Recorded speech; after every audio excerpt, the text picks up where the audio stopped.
everybody. It's Michael Corley, and welcome to this episode, actually the inaugural episode of the I-501CU, the podcast for nonprofit board of directors. My guest today is Susie Bowie, the executive director for the Manatee Community Foundation. Susie's been in the philanthropic space for about 16 years and brings a wealth of information working with boards and executive directors. So I hope you enjoy this podcast as much as I enjoyed interviewing Susie. Hey everybody, Reed Corley here to let you know we will be releasing a new podcast every week. If you want to be the best board member you can be, visit our website, thecorleycompany.com, to sign up for our email list to be the first to know when a podcast drops. Well, Susie Bowie, it is wonderful to have you on the I-501CU, the podcast for a board of directors. How are you doing today? I'm doing great. How are you today? I'm doing good. This is exciting. So you are our inaugural guest. You're the first podcast that we're doing, and we really appreciate you sharing your wisdom and your insight with us today. Now, I'll preface it with this. I know I've shared this with you before. I firmly believe that everybody ought to serve on a nonprofit board of directors. Certainly every business leader ought to. And there are a number of reasons for that from a leadership development perspective. But what's fascinating is there's no school to go to when people decide to serve. So I'm curious, as we're talking about leadership development, we're talking about board service, what makes a good board member? What are your observations? What have you seen? Who makes a good board member? Boy, that's a great question. And thanks so much for having me on as your first guest. It's exciting for me, but also it's something I love to learn about and talk about. I love being around boards. And I think the first thing, Michael, is really a true interest in learning. That makes a great board member because people come on boards with all kinds of skills and experiences and things that they're bringing with them that can make the organization stronger. But if they first have the quality of truly wanting to learn and understand the mission of the organization, understand the culture of the organization, understand the programs that organization administers and how they work, I think that's an incredible quality and trait of a board member, because let's face it, there's a lot to learn about every organization and why it's even in our community, but how it serves the community. So starting with that, but also really a sense of openness to dialogue with other board members and the expertise they bring with them, a sense of openness to change. You know, what is it that board member can best contribute when they're serving on the board, and the change that they want to personally drive while they're at the organization. So that openness and learning, I think, are two really good traits of board members. Well, I appreciate that. And so you've, in your roles, and we talked about your bio in the introduction, you've seen hundreds and hundreds of boards and those that make boards effective. Are there traits or qualities that make an individual not a good board member? That's a good one. Yeah, I mean, probably what I see the most often is someone that does not have the ability to debate in a healthy way, right? Like we should all be parts of boards because we're bringing our perspectives to the table, but we need to be prepared to debate those without being offensive or being offended, right? If someone challenges the point of view that we bring to the board. And so I think part of a healthy board is having people who can come to that table and say, you know what? I have a little different way of looking at this, and I just want to challenge the board or even the CEO with looking at it in this way. But, you know, if it's not eventually accepted by the whole board, it's time to move on. And every once in a while, I know you've seen this, Michael, you find people that come to the board and they just can't get over their own perspective, right? It's not something that's accepted by everyone. The board is going in a different direction. At that point, someone's got to be able to say, you know what, I'm not going to die on this hill. I'm going to keep going. So I think that ability to, and not to be afraid to bring a debate to the board, right? We have boards intentionally because we need to have the very different perspectives around the table. And we want to find people that are not afraid to go against the grain. But at the end of the day, they have to be able to go with the final board decision, whatever that may be. You know, in this day and age where, you know, having discussion can be challenging, which is unfortunate, but you bring up a really good point. We want to have a diverse board of directors, diversity in thought, and maybe any number of other aspects as well. And some of that is just, you know, background, and then coming together to have those engaging discussions. Has that become more challenging over the years, do you think? Or is it a function of, the composition of the board? That's a great question. I think it's definitely become more challenging just because of the politicized nature that we live in now. People are so eager to jump on another person if we don't share the same perspectives. But one of the great things about a nonprofit boardroom is it is a safe space where different ideas and different perspectives can be shared, and they're supposed to be shared for the overall health of the organization. So when you mentioned that you think that every, business person, every leader should be serving on a board, I agree with you, because it's a great training ground for debate. It's a great place where we're coming together aligned and believing in a single mission. And when we're having that debate for the greater good, it enhances our skills to come together and have different perspectives. And I'm so glad you mentioned the word diversity, because diversity and inclusion has become very much a buzzword. It's very important. I think we're realizing it's more important now than ever. But that diversity in thought is something that we often overlook. And we need that in order for a board to move the organization forward. Well, and I just know from personal experience, I was on a board years ago, and one of the most frustrating board members to me, but probably the one I learned from the most, was somebody in a completely different background.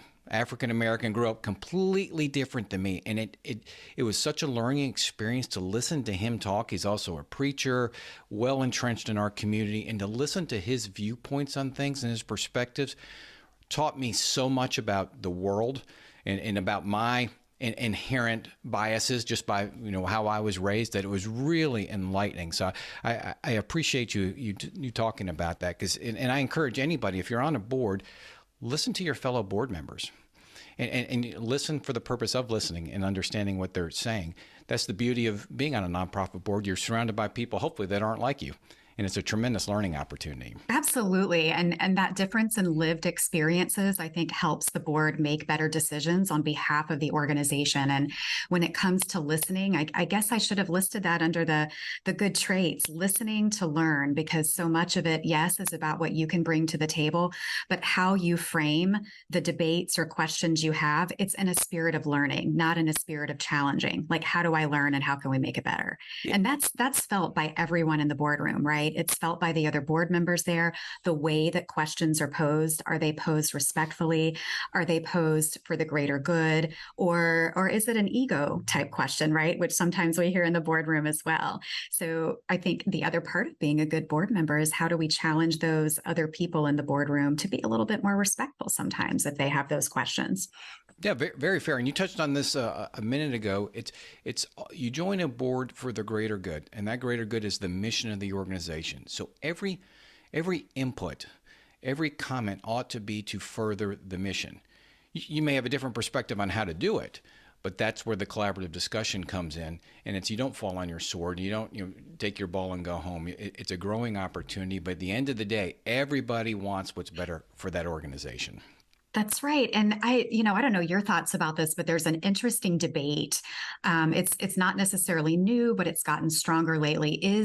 Is a board member's job to defend to the end, like the mission of the organization, or is it to support the community? And most of the time, those two things go together, right? The mission of the organization builds a better community. But sometimes board members have to ask the question, is what we're doing right now for the best of the community? Is there another organization that's doing it a little bit better? Could we partner in another way? Could we partner in a way that maybe may pose a few risks for our bottom line this year, but is better for the community, right? So it's also the job of the board member to ask those types of questions, and just put them out there for discussion. And now you're starting to stir the pot a little bit. Yeah, you're exactly. Right. You start stirring the pot. Those are challenging questions and spot on questions that boards need to grapple with and digest, and have that conversation determine what is the avenue that they need to take. In the mission, my perspective is the mission is greater than the organization, typically greater than the organization. So you've got an obligation, a responsibility, an opportunity to look even bigger than the organization you're serving. Absolutely. So Susie, we talked about everybody should serve on a nonprofit board of directors, and I get this question a lot from younger people. So how do I go about getting on a nonprofit board? What do I do? So what do you think? So when people ask you that question, how do you advise younger folks, or really anybody who wants to get involved in the nonprofit sector? Great question. So the first thing we ask them is, what is it that you care about? Because serving on a board for a mission that is, okay for you, that's really not going to stimulate you. It's time that you're taking away from work, time that you're taking away from family or other obligations. So it has to be something that you're deeply passionate about. So we love to encourage people to explore. Is it animal welfare? Is it some sort of injustice? Is it youth? Is it sports? Is it veterans? What is it that you deeply, deeply care about? And then we love to help people find the right match for an organization out there that might help to express their values.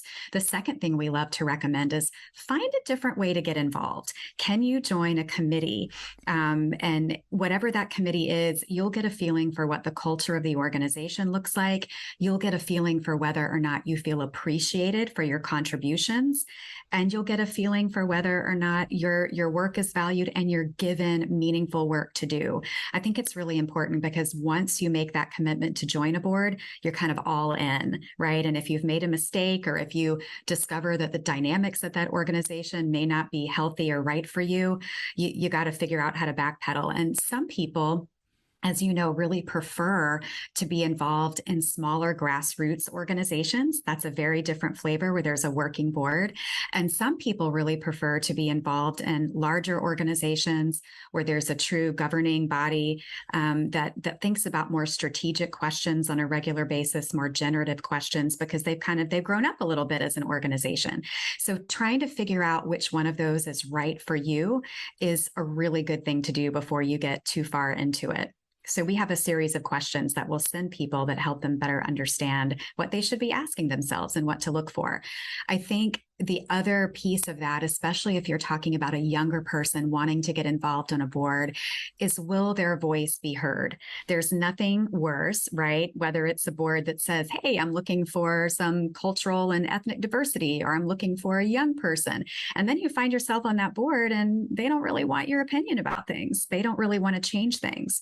So it's really helpful to understand what is the organization's willingness to accept the changes you'd like to see as that person. Yeah, and you touch on this, every nonprofit has its own culture. And the only way you're going to understand and appreciate the culture is to get involved in some form, fashion, or another. You don't have to go directly to a board, being on a board of directors, but there's opportunities to interact with people and highly encourage anybody interested in any nonprofit board. And even if you have experience, to make sure you know what you're getting into. Because like you said, Susie, to have to backpedal, there's nothing worse and really more harmful to an organization than a board member dropping out after X period of time and not fulfilling the obligation that they took on. That's right. That's right. It's time that the organization has to then go back and find a better fit. It's disruptive to the organization, but also you don't want to do that as a potential board candidate either. You want to find the right fit for you. And so I think asking a series of questions is a really good thing. I am on the board of a professional association right now, and we were talking to a new potential board member, and she said, would you mind if I just came to observe a board meeting? And so sometimes that works. Sometimes it's a, confidential discussion that you don't want someone to be in, but that's always a good thing to consider, because that way the person can get an understanding of how the board meetings flow. Is there a space where they can make a valuable contribution or not? Yeah, and that's really good advice. So let me ask you this question, because I get asked this a lot as well, and I'm getting free consulting advice from you right now. What are your thoughts on board members contributing to the organization or being required to financially contribute? How do you respond to that? That comes up all the time, as you know. And the most common question is, well, doesn't it count if I give my time? And my answer is no, it doesn't count. It does count that you give your time, love that you give your time, but it's really important to understand that one of your biggest roles as a board member is to make sure that organization has money coming in the door. And how can you expect the organization to raise money if its own board isn't giving money? But the caveat to that is that if you want a diverse board and you want to encourage all types of people to consider board membership that can offer really meaningful lived experiences on your board, you may not want to set an amount that board members have to contribute. You know, the old thing was give, get, or get off, right? But not everybody has the connections, not everybody has the money. So one of the things that we do is ask every single board member to make a gift to our operating every year in an amount that's meaningful to them. We don't judge the amount, we don't share the amount, certainly with other board members, but they need to make that gift, and they should make it without being asked. The one time they should be reminded is at the beginning of the board year when we're going over the roles and responsibilities, and then they should make the gift, you know, whenever they can throughout the board year. If it's $50,000, my gosh, we would love that. If it's $50 and that is a leadership gift for them, we would love that too. So I do think that the participation in giving matters, and I don't think it counts if you're giving your time as a replacement for giving money. What do you think? Exact the same thing. And I also know it's important because if you're with a nonprofit that's seeking grants, often when the grant application question is, does your board fully support the organization? You have 100% contribution from the board. And typically the amounts aren't asked. It's just whether the answer is yes or no. And so you'd hate to lose that on a grant just because somebody didn't contribute. So yeah, I'm a big believer. And you said this earlier, you're all in, right? When you join the board, you really are all into that organization. And of course, what comes along with that is some of the financial contribution as well. Absolutely. And one of the things that we try to encourage governance committees to do when they're talking to candidates is to make sure the potential board members know that at the time they're being recruited.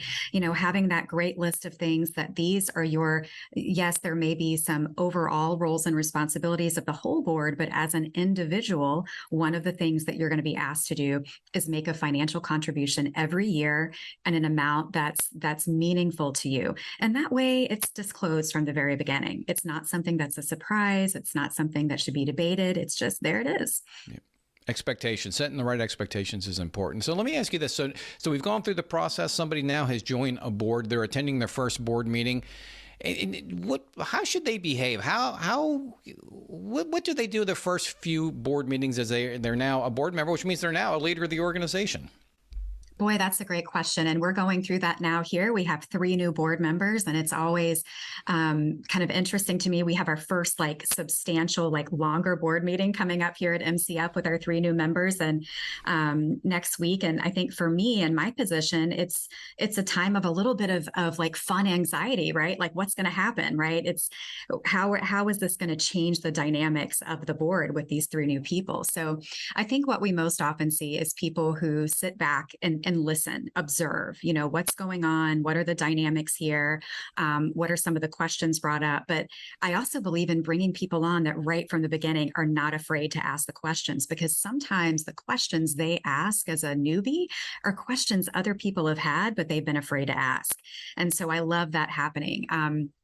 It's also a good idea, if possible, before that board meeting to reach out to the new board members after they've gotten the packet and just say, look, just want to make sure you feel comfortable asking any questions about this in the board meeting. If you don't feel comfortable for some reason and there's something that doesn't make sense to you, feel free to ask before the board meeting so we can clarify it. But again, having the opportunity for new board members to interact and really get out there with questions at the beginning can benefit the whole board. I think it's important for people to know that once you're on the board, you have as much right as anybody else to participate. And in fact, it's highly encouraged, because those first few meetings, you're more objective than you'll ever be. More ignorant, but more objective than you'll ever be as you continue to attend the meetings and get into the quote unquote the system and the methodology. Absolutely. Even asking why do we do it this way? Just help me understand. And so of course you're hopefully going to have board members that ask things again in that spirit of learning, right? And not criticism, but learning. Why do we do it this way? And this doesn't make sense to me for this reason or that reason. It's really important. And one of the things that as a newer board member, I think most of the time brings the most trepidation is asking about financial statements, because they are often presented in very different ways depending on the nonprofit organization. And so being able, in the first or second board meeting of the year, really going through those financial statements with more detail, I think is very helpful for the new board members. And again, if they have questions about financials, almost guaranteed there are other board members that have the same questions, but they're just maybe too embarrassed to ask them at this point of the game. So that's another one. Yeah, no doubt about that. And while you're talking about the financials, and I sometimes scratch my head in the intimidation of financial statements to a number of people. I understand folks aren't often financially inclined. How do you recommend somebody get comfortable with board financials? Yeah, no, that's a great question. It was an old board source study, but I think it said some like 80% of board members self-identified that they really didn't know how to read the financial statement. Wow. So it's a high number.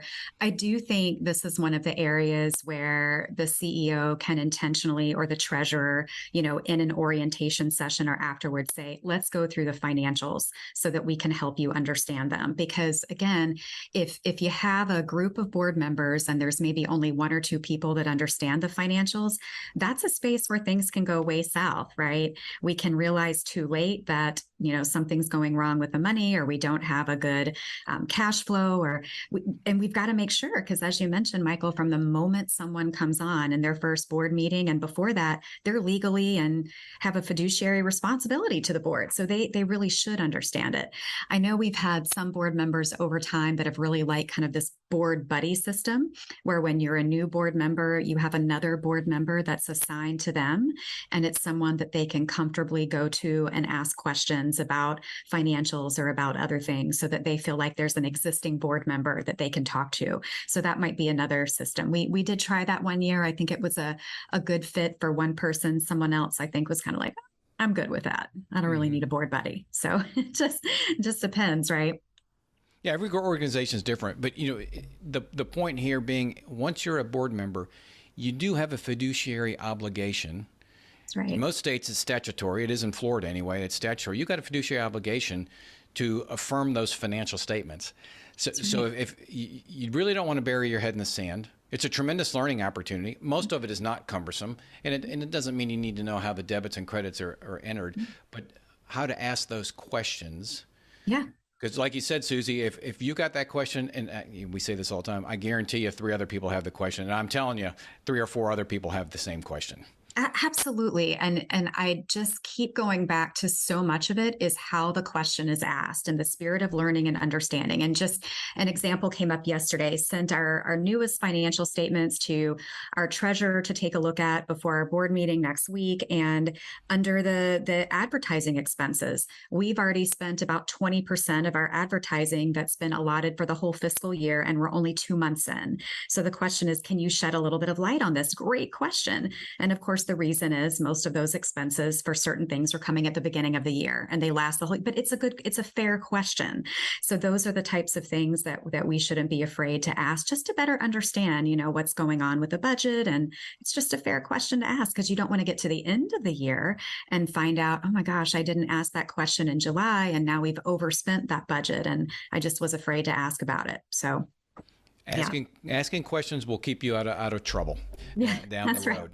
Yeah. And I always look at it as, even with advertising dollars, it's probably minor in the whole scale of things, but it's still donor dollars. And so you're a steward of those dollars. You really need to understand and ask those questions, such that, like Susie said, you don't get to the end of the year and you've blown out the budget, because that's donor dollars that you're using in an area that could have been spent elsewhere. Absolutely. And for clarification, it isn't the board wants to figure out how to spend those advertising dollars, right? That's not what the question's about. It's about the amount, and like, just are we staying on track with our budget to actual here? How are we doing with that?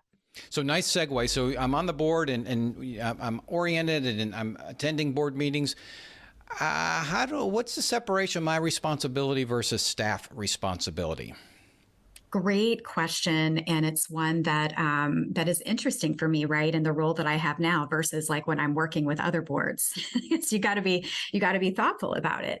I think that one of the most important relationships is the relationship between, the CEO and the board chair. It's that partnership. The board chair is the one that's responsible for making sure that the board is staying on the board level, which the board level is strategy, planning, making sure that we're doing all the things right right, at that highest level, keeping in mind their legal and fiduciary duties. And the staff's job is to make sure that they're carrying out that strategy and reporting back in a reasonable way to the board so that the board knows where they are in the strategy and in the organizational goals. So I know it's different at every organization. At my organization, I think it's really important for our staff to have the opportunity to interact with the board, but the board knows that they don't tell our staff what to do. They have one staff member, and that's me, and it's the board's job to hire, fire, and support the chief executive. And but I do think it's important for them to have access to other staff members. For example, our director of philanthropy, she needs to have access to the board members so she can talk to them about, do they have a fund? How can we help them get more engaged in opportunities to bring donors to the organization? Had a great conversation recently, as you know, about professional advisors and how can the board fulfill its role in fundraising by connecting us with professional advisors. So it's important to have that, as long as it's very clear from the beginning that the board member's job is not to provide direction to the staff, except perhaps in the partnership that it has with the CEO. And I have seen that become a little challenging in a small community. And just as an example, there are some organizations in Manatee County where board members also serve as volunteers at the organization. They serve as volunteers. So therefore, they have the opportunity to interact with other volunteers, other staff members, and sometimes it gets very confusing for them. Am I interacting as a volunteer or am I interacting as a board member? And what kind of feedback am I accepting, and what types of feedback about the CEO am I hearing from staff members, and is that appropriate? Where do I draw the line? So once that kind of happens in one organization and you have that board member that serves in other organizations, that can become challenging. And so I think it is really important for board members to be crystal clear about their role versus staff. Yeah, and if there's any confusion, they really should ask. Again, it's for the betterment of the organization. Now you touched on a role of a board member, and I love this because people always say, oh, I don't want to fundraise. I'm a board member. I don't want to fundraise. Well, in fact, board members are rarely asked to fundraise. What's the best practice? What is the role of a board member in helping the organization raise money? Yeah. I love the way Cliff Walters explains it. You're either a doer, a donor, or a door opener, right? Either you're going to do the actual fundraising yourself, which is, some people love to raise money on boards. Not many in the traditional sense in terms of asking. The donor, everyone should be a donor again. Everyone should be making a gift.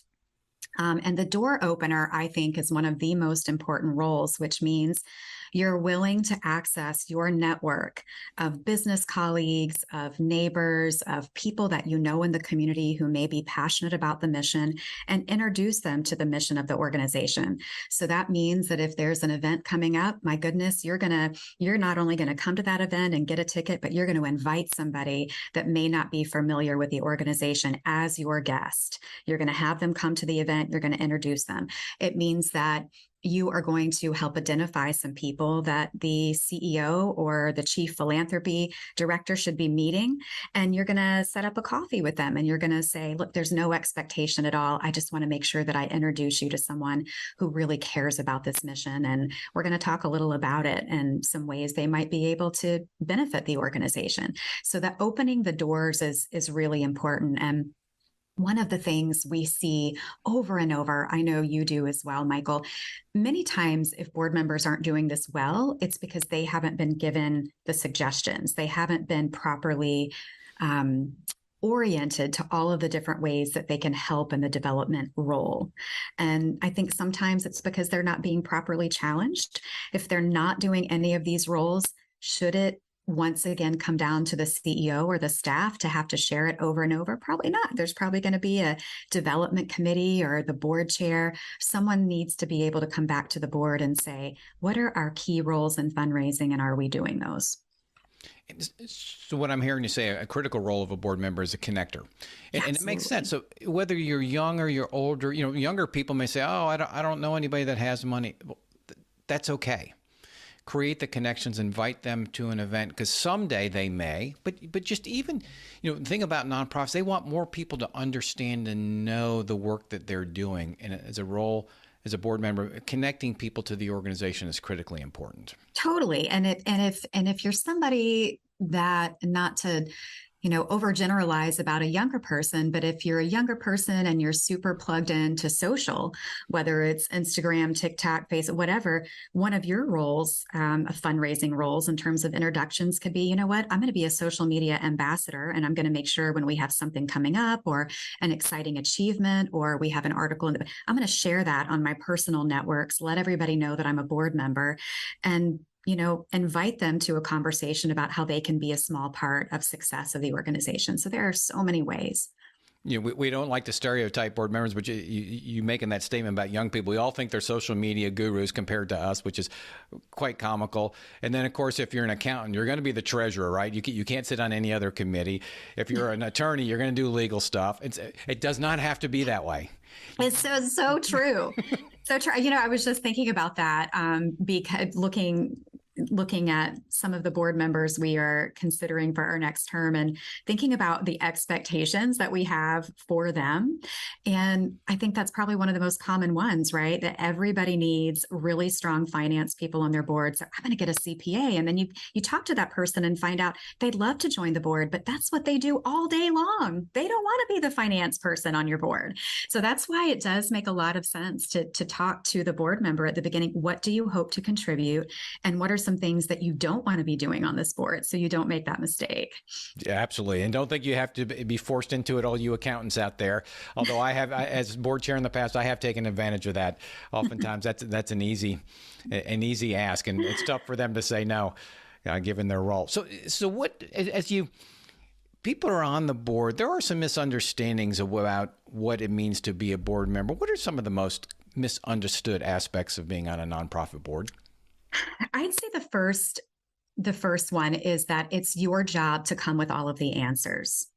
And that is not the job of a board member. It is your job to come with your perspectives, your skills, your experiences, whether they're lived experiences or things that you read a lot about, and to help move the organization forward with that knowledge and information. It's not to come with an answer. And that's really tough because you're in a volunteer leadership position. It's difficult sometimes when you are in a room filled with other people that are leading their own organizations, and where's my place? You want to make sure that you're coming to the meeting delivering some sort of value. And so sometimes the assumption is you're just going to come in with the answer. But going back to how you frame things, that, in my experience in the business world, I noticed this, and this. Tell me how that might apply here. That's a better way to present than saying, well, this is just the way it is, right? So thinking about, and with Harwood training, right? The Harwood Institute training, we always talk about not arriving with the answers. And that's a really hard thing to do, but I think that's a common misunderstanding. The other piece is that going back to that relationship with the CEO, yes, it is the board's role to hire and fire the CEO, but it's also the board's role to support the CEO. So I think coming in with that, we're the boss of, is very different than we're the partner with the CEO and how we run the organization. And I don't see that issue comes up too often. I think most of the time board members really respect the chief executive of the organization. But sometimes that can creep up. We live in a world that tends to undervalue the experience and the expertise of nonprofit staff just because they're underpaid. And so we need to understand, especially if we're coming from the business world as a nonprofit board leader, that there is tremendous skill, experience, expertise that nonprofit staff bring to those roles. And we really need to respect that. If we don't think the CEO has the right skills and expertise to lead the organization, we need to initiate a performance appraisal right away. We need to take care of those issues. And if those issues still exist, we need to find a new CEO. But otherwise, we need to find a great way to partner with that CEO. Partnership. It's all about the partnership. So I think that that's really important. One of the other I think misunderstood parts of being a board member is that I'm just here to be a board member, not that one day I should consider becoming, the board chair. Right. And so not everybody is built to be a board chair. Not everybody wants to be a board chair. Not everybody has the time. But I do think that eventually, if you're sitting there on that board, you should be asking yourself, is this a role that I could take on? That's a very hard role to fill in some cases. And so sitting there thinking that not me, it could be you. You don't have to be an extrovert to have that role. You don't have to be someone that has been a board chair in the past. So I think that's kind of a misunderstood piece of being a board member, that not for me. You could be that person, right? The right person at the right time to lead for that. Oh, I love that last piece of advice, and I hope people do take that to heart. And I want to go back to one other thing that you were talking about, and it's respecting the skill set of nonprofit leaders. And I'll tell a story on myself. So I was in the for-profit sector forever and didn't have, I served on a nonprofit board, and of course you contribute and donate, but I wouldn't say I had the highest level of professional respect for the skill sets, which I'm embarrassed to say now. Having worked in the sector for the last 10, 12 years, I unabashed say it is much harder to run a nonprofit organization than a for-profit. And people go, when I say that, I go, well, why is that? Well, for-profit, I can pick my customers, my clients. Nonprofit, you can't. For-profit, I can go out and raise money, through an equity or however, taking on debt, which is you can in a nonprofit, but typically not the case. You've got volunteers, you've got donors. So it is the breadth of skill for an effective nonprofit leader, certainly in my mind, supersedes that in the for-profit sector. Yeah, it's really tough. I mean, over time, I've heard a lot of people say, and I'm grateful for their sentiment, but a lot of people say, worked really hard in the corporate world. I think I want to go work for a nonprofit and just give back, quote, just give back. And I love the idea of just giving back, but you find that people that end up getting into those roles are like, whoa, I had no idea how complicated this is. And part of it is just the sheer dynamics of dealing with people and the dynamics of people, the dynamics of building consensus. You're not in a position very often where you can just make a unilateral decision. You're in a position where you've got to get the input of so many different people. And even if you just think about how do I manage for that in a typical structure at a corporation, for example, you have one boss. If you're a CEO, you have 15 bosses. If your board has 15 people, and they may all have slightly different visions for how they see you doing your work. They should all be aligned in the strategy. They should all be aligned in where the organization is moving for its direction. But they might have some different ways they think you should be getting there. So it's a fine dance. And then when you add to that complexity, oh, well, some of those people are donors. Some of those people are giving us money. I better not upset them in any way. So it really is, it requires a lot of skill. The environment now that is changing so rapidly. I was part of a process earlier this week for another organization making some funding determinations. And one of the things we discussed is that some of the organizations were unfairly penalized because their clients had left that organization and gone to a different organization for help. And based on the system, they were dinged for that the person went back into homelessness or something like that. So those are the types of things that organizations have to grapple with. Systems that are invented by federal government to evaluate where you are. Every funder, and I will just say this, we are a funder, but sometimes funders make life very challenging for nonprofits without meaning to, but we do it.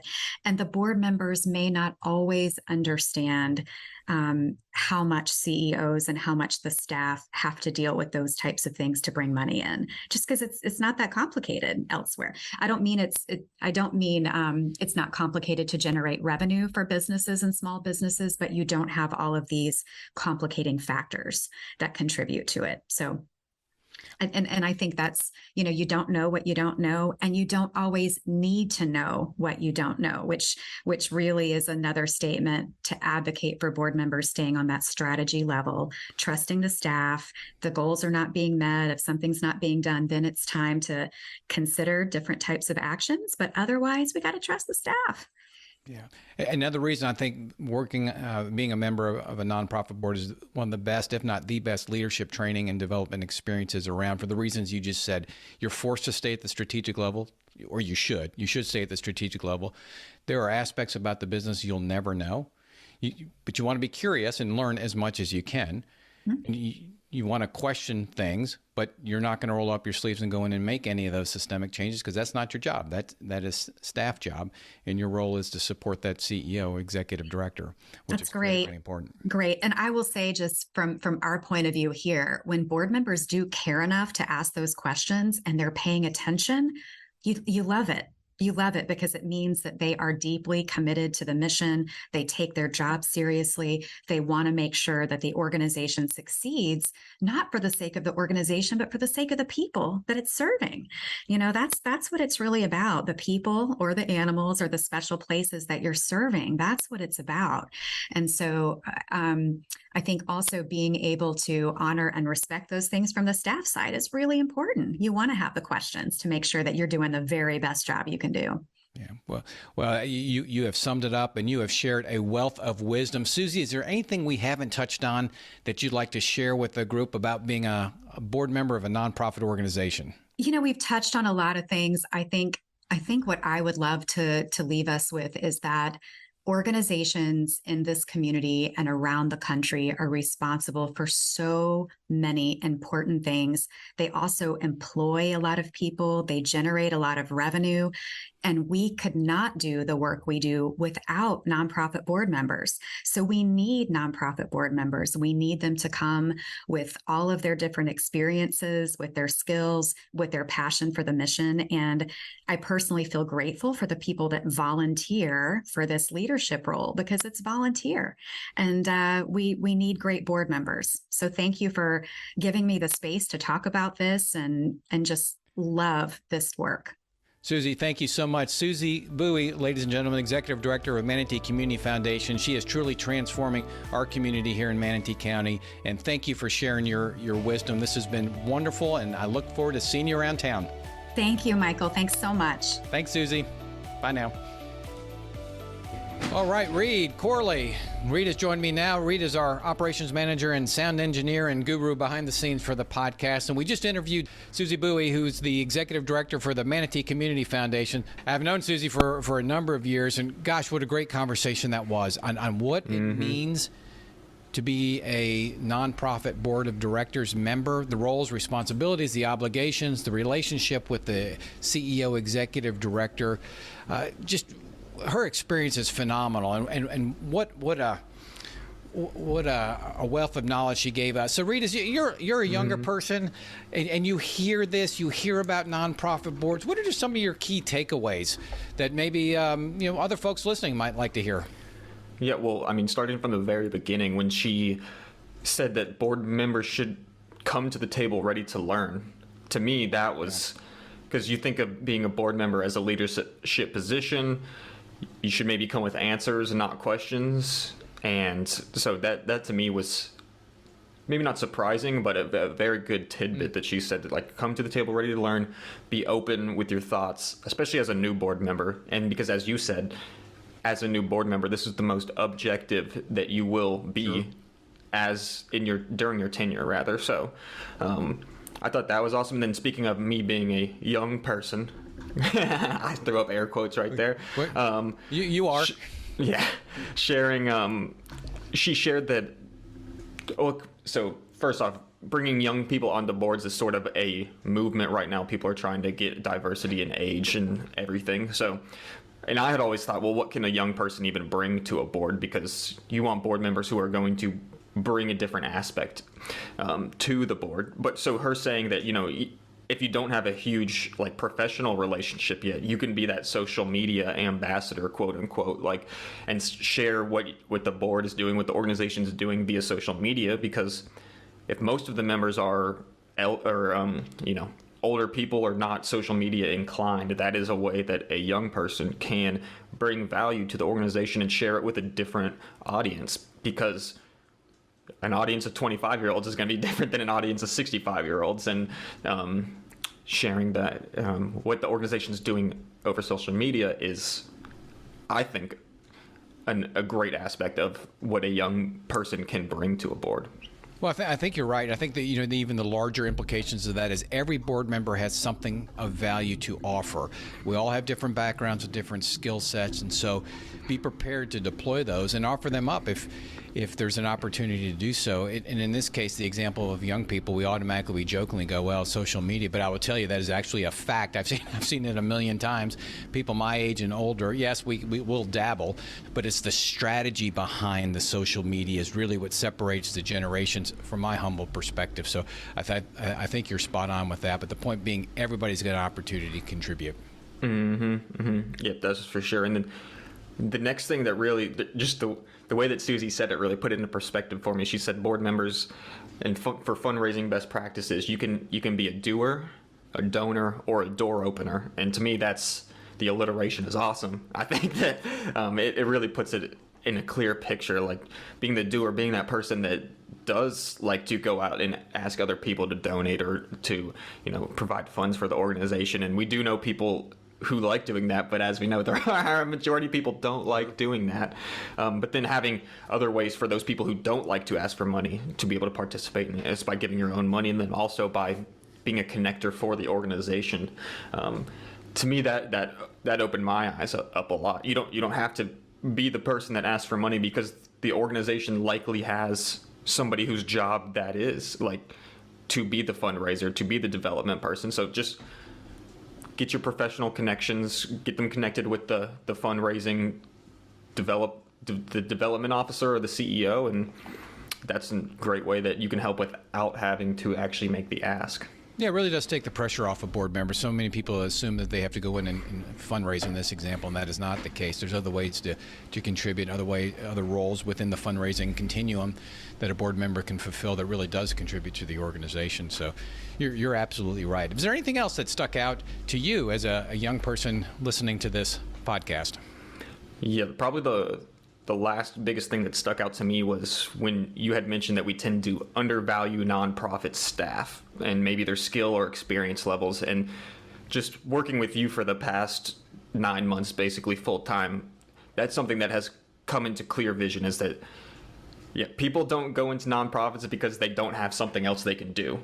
They go into nonprofits because they're passionate about the mission. They love what they do every single day, and they're usually pretty good at it, pretty experienced. So to me, that was just, it may be black and white to other people, but you do think of for-profits as being the super experienced people, but in reality, the nonprofit staff is probably just as, if not more experienced in their own fields. You're certainly right. It is more challenging, I believe, as you heard in the podcast, to run a nonprofit. I've never run one. I've run a for-profit. I've worked a lot with nonprofits, and I see the inherent challenges. And hats off to those leaders of those organizations, and especially to Susie. She is truly one of the stars in our community. She's a phenomenal leader. She's quite a visionary, and she's transforming our community in Manatee County through the Manatee Community Foundation. And Susie, we appreciate you. We appreciate what you're doing, and we appreciate you being a guest on our podcast. And so we look forward to talking to you all or listening to you all next week when we'll have our next guest as we continue the 501CU, the podcast for nonprofit board members. Thank you, everybody, and have a good day.